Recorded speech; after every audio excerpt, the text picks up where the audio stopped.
Firstly, I need to clarify that I'm not from the legal background. Okay. So I guess much of what I've had to ask has already been covered, but still if there is something to add, please do. Sure. So recently we saw that the Supreme Court had reserved its verdict regarding the legalization of same-sex marriage. Right. So given that it's no secret that much of the judiciary aligns itself with the woke worldview, or at least that's what the masses think. That's not true. So what strategy did you adopt to get a favorable outcome, as it's very difficult to persuade people from that end of the ideological spectrum? I've said this before, that they don't teach astrology as part of LLB. Okay. So I have no idea.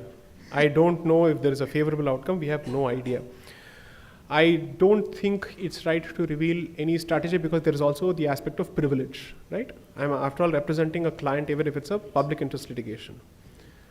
What I'm at liberty to say without violating any of my obligations as a practicing litigator is that no, it is untrue that the judiciary is populated by people who are woke in their ideological persuasions. That's not true. Okay? 2, not all leftist persuasions are necessarily woke. There is a difference. Please strike a difference there also. Okay? Because you need to always find reasonable actors to engage with whom you can have a dialogue. Sometimes you may not agree, but at the very least, can the person be reached out to for sanity? The definition of being woke is they are prone to taking insane positions, or at the very least, insane methods for sane positions. There's a difference there also, right? So don't operate under that belief, because when you do that, what you're doing is you're giving up on the system completely. That's a zero-sum game. What is the way forward after that? You may feel good in making that statement because an institution has been branded. Ho gaya, okay. Your ego has been satisfied, the anger has been massaged. What next? No. That is the difference between a civilian and a practitioner. Okay, so I will not proceed with that at all. 3, it is good to make social arguments in legal matters involving societal issues. But it is never good to make political arguments in a legal forum unless the matter is fundamentally political. Okay? That's an important lesson. You want to be taken seriously by the institution, behave like a practicing litigator who respects the institution, knows how a submission is supposed to be made, and stick to the point. That is how it is supposed to be done. When that happens, sometimes you may instinctively disagree with someone's position. Why do you need someone to argue, you tell me? Documents hai, written submissions hai. Why do you need a person standing there? Because the person is bringing his, her, or whatever their own persuasive capabilities to explain how this is to be seen. Because the same document, when read by a person in the confines of their privacy, will not have the tone in which it is supposed to be read. Why are divorces happening more these days? Because people are communicating on texts. Breakups are happening because of text messages. Simple funda. Para agar chadne lag gaya, text ko band karo, call karo bhai. Don't immediately go for texting because it will create all sorts of... Now, if this is the thing when it comes to interpersonal communication, in matters such as these, you're reading with political biases, you're looking at individual biases. Ye aaya hoga, to ye to sangi hoga hi hoga. Itne sare biases honge, right? So you have to try and present. Okay, let's assume that all the labels that you choose to impute to me are right. Why would that still make my position untenable? Let me explain that. No, I'll try and be reasonable in my position. I think, without revealing anything specific, all I can say is the broader strategy is always to aim for balance and restraint.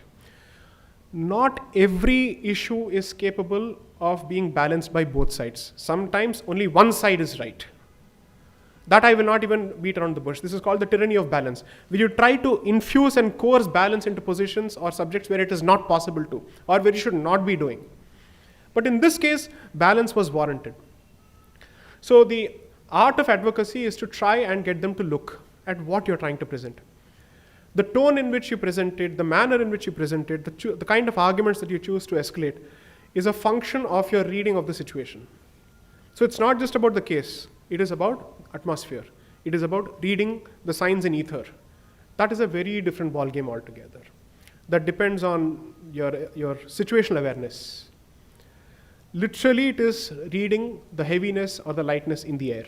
when you talk, as you keep talking. 3, never approach with an adversarial sense, saying, oh, they are hostile, I need to somehow prove that I'm right. You're delivering a mandate here as a lawyer, so keep your personal ego aside and focus on making the point in the interest of the person who's given you the job to deliver in the court. There you will not say, you know who I am, Google me and all that. Yes, you shouldn't be doing that. That is nothing. You're a nobody. All this is useless in court.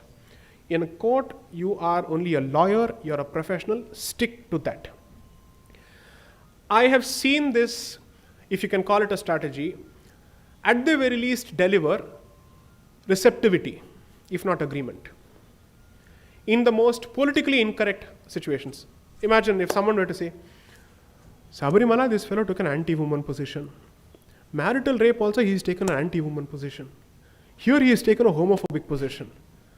Imagine how much of injustice it does to the specificity of my arguments, to the layered nature of my position. You see what I'm saying? So, fortunately, people in the system, since they have been on my side of the aisle before they went on this side, they know exactly where this is coming from. They know what I'm trying to do. So, which is why I never let social media angst to affect me even remotely when I argue in a court of law. Sometimes before these matters, people will send me messages. Sir, आप ये कर दीजिए, sir, आप वो कर दीजिए. ये Insta reel नहीं है.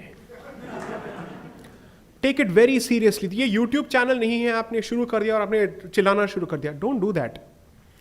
Because when you're doing that, after a point, you're not drawing attention to the issue, you're drawing attention to yourself. Learn to keep your ego aside is the biggest thing, because there are things bigger than you. And that is a lesson most people learn very late in life. I've learned it fairly quickly. So which is why I step back. When I know यहाँ पे मुझे बोलने की ज़रूरत नहीं, I don't need to. If there's a better person to say what I should be saying, I don't need to say it. Someone else doing the job, leave it. Next.